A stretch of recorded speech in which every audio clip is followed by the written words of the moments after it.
warahmatullahi wabarakatuh. Perkenalkan kami dari kelompok 1 ingin menjelaskan sedikit materi tentang jamak qasar. Sebelum lanjut ke materi, izinkan kami untuk memperkenalkan diri. Perkenalkan, nama saya Sita Nurayani dan di sebelah kanan saya ada Mama Kolyani, Lilin dan di sebelah kiri saya ada Indah Nur Fadrina, Rizky Siswawat.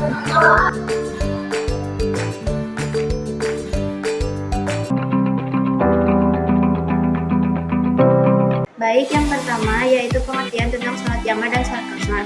Apa itu sholat jamak? Sholat jamak merupakan menggabungkan dua sholat fardu yang waktunya berbeda menjadi satu waktu. Contohnya sholat zuhur dan sholat asar atau sholat maghrib dan sholat isya. Yaitu mengurangi jumlah rakaat yang 4 menjadi 2 rakaat. Misalnya sholat zuhur, asar, dan isya yang tadinya 4 rakaat menjadi hanya 2 rakaat. Baik, yang kedua adalah kondisi-kondisi diperbolehkannya melakukan sholat jamak dan qasar. Yang pertama adalah ketika kita sedang berada di perjalanan jauh. Jika kita sedang berada di perjalanan jauh, maka dibolehkannya melakukan sholat jamak dan qasar. Akan tetapi harus mencapai 48 mil atau 77,8 km. Itu menurut para ulama sebagian. Yang kedua adalah ketika kita sedang sakit. Kita diperbolehkan melaksanakan sholat jamak atau qasar ketika kita sedang sakit, tidak bisa berdiri atau tidak bisa melaksanakan sholat dengan tepat waktu. Yang terakhir adalah ketika kita sedang keadaan darurat seperti kena bencana alam, contohnya adalah gempa bumi ataupun tsunami.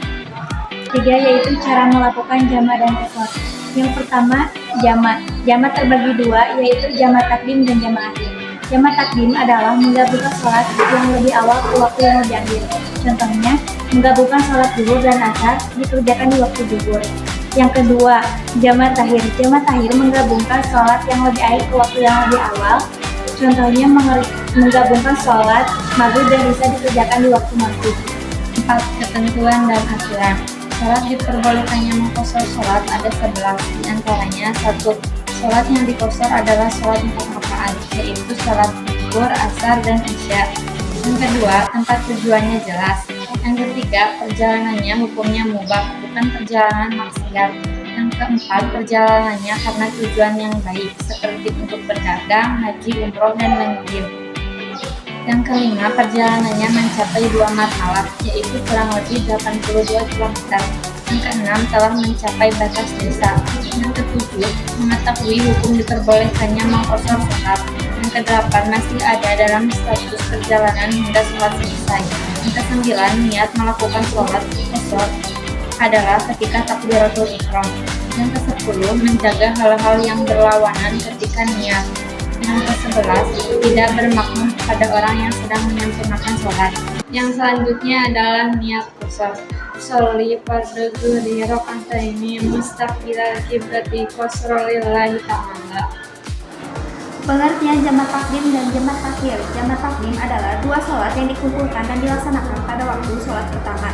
Sedangkan jamak takhir adalah dua sholat yang dikumpulkan dan dilaksanakan pada sholat yang terakhir. Syarat-syarat jamak takdim yang pertama, memulai dengan sholat pertama. Yang kedua, niat sholat jamak dilaksanakan pada sholat pertama. Yang ketiga, waktu sholat pertama belum habis. Yang keempat, berturut-turut melaksanakan dua sholat. Dan yang kelima, dipastikan sholat pertama sah. Yang keenam, masih memiliki uzur. Yang ketujuh, tahu ketentuan sholat jamak. Niat jamak takdim. Niat sholat zuhur dan asar dengan jamak takdim. Sholli fardhu zuhri arba'a raka'atin majmu'an bil asri jam'at taqdima lillahi ta'ala. Niat sholat qasar, sholat zuhur dan asar yang dijamak takdim. Sholli fardhu zuhri raka'ataini qasran majmu'an bil asri jama'an taqdima lillahi ta'ala. Sholat maghrib dan isya dengan jamak takdim.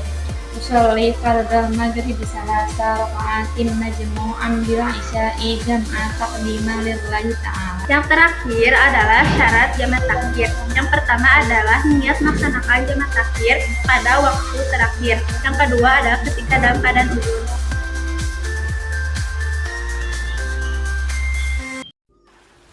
Allahu Akbar.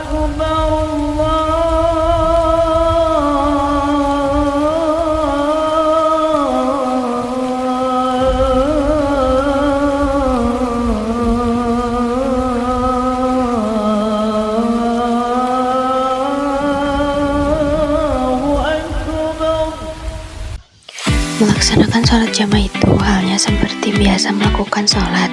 Namun, sholat jamaah itu hanya meringkas waktunya saja, tidak dengan rakaatnya. Contohnya sebagai berikut.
Sekian materi yang dapat